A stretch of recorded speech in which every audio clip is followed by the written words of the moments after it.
Look, first of all, I want to thank you for waiting patiently. It's a very cold day outside. So we know it. Just, this is a little bit of quiet. No, I want to thank you very much for waiting so patiently. It's a very cold day, but as you can see, it's a very small room here, and so we can only fit so many in at a time. So I really appreciate your patience, but I did want to get everybody in, and that's why I've kind of done this circulation to get as many people in, or get everybody in essentially. So just wanted to start off by thanking you for waiting patiently. Now, Billy, over to you. That's the Sovereign Seal. This is today, on the 21st of January 1919, the state came into being, the foundation of the state. And it was founded the 32 county election of 1918 from Vaughan's Hotel, which my family bought in 1917. There were no proper structures for the 1916 proclamation. And that's the foundation document of the state. And Bunrock na HÉireann was written in Vaughan's Hotel between 1917 and 1919.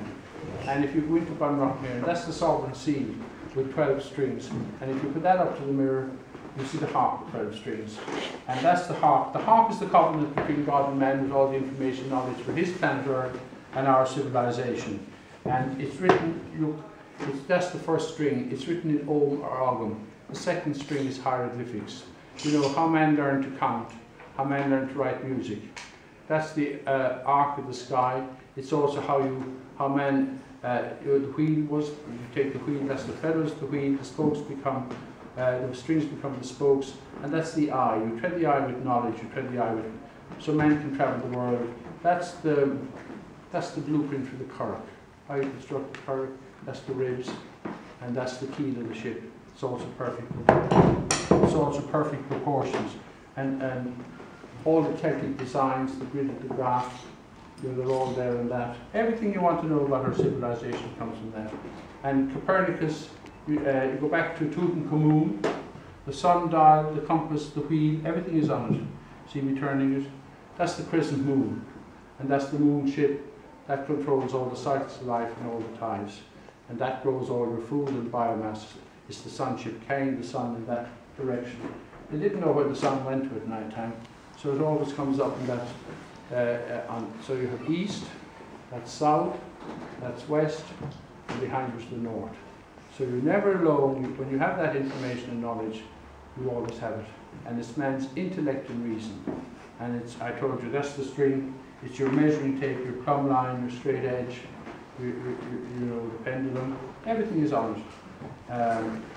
So that is basically where it comes from. And as I said, it's the covenant between God and man with all the information knowledge for his planet Earth and our civilization. The testament of the old Psalms and the Bible and the Quran could not have been written without that. That's that there, if you know, the grid and the graph, and how man learned to weave his cloth.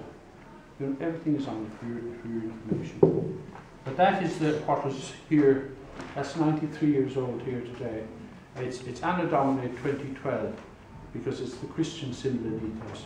But it was adopted here when the state was founded. And it's what makes everything legal, valid, and bona fides.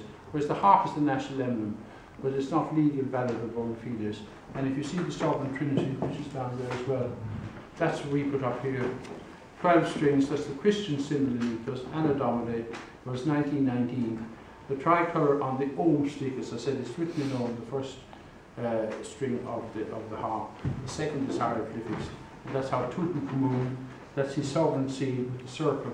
And if you look at the, and that's the Om stick written in Om, you take your string and you make your circle. Once you're in that circle, you know that that's east, that's south, that's west. You know, as the sun comes up, you know, it's very important that it's not lost out of our civilization. It comes from Egypt across to Rome. The Basilica in Rome is a stone circle with an obelisk of God law. And that's how, you know, I said the sun box and the sound box, that's how Newgrange was constructed. You know, measuring the sun coming through that for the winter and summer solstice was the only calendar that mankind had, our ancestors. And that's why the 12 months calendar, you know, mathematically by Copernicus, the Egyptian people had it. And it's all part of our civilization. But all European civilization comes from that.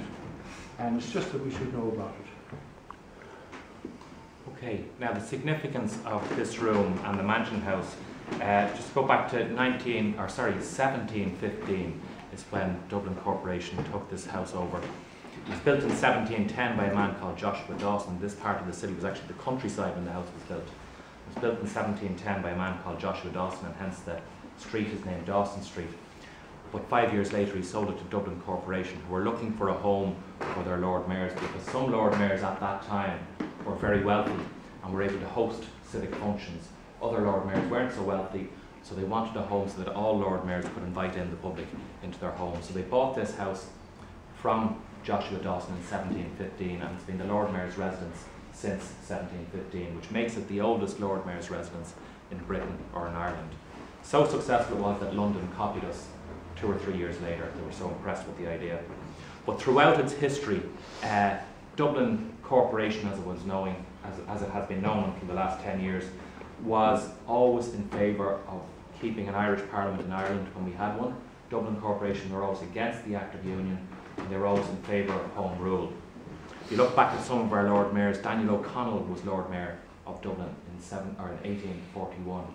He was the first Catholic Lord Mayor of Dublin. But Daniel O'Connell, after he introduced Catholic emancipation, after he won the freedom for Catholic people, did not want to see Protestant rule to be switched over and changed to Catholic domination. He wanted equality between all religions, and he insisted that he would only become Lord Mayor if there was a rotation system of Lord Mayors set up, so there would be a Catholic Lord Mayor 1 year, followed by a Protestant Lord Mayor the next year. In 1918, before Ireland got its independence, there was a general election in Britain and in Ireland. And in that general election, there were 100 MPs elected to represent Ireland. And of those 100 MPs, 80 of them were elected for Sinn Féin, and they refused to take up their seats in the British House of Parliament. Instead, they set up their own parliament, which is called Dáil Éireann. And that was declared here in this room at this table. And the Dáil was elected, the 80 MPs met in the round room, but the cabinet met here in this room. So the first Irish cabinet meeting was here in this room, and there were 5 people in that Irish cabinet. Eamon de Valera was in prison, so he wasn't one of the 5 cabinet members. So the president of the Dáil, which we would probably know as the Taoiseach now, but the president of the Dáil, as it was designated, was Cathal Brugha.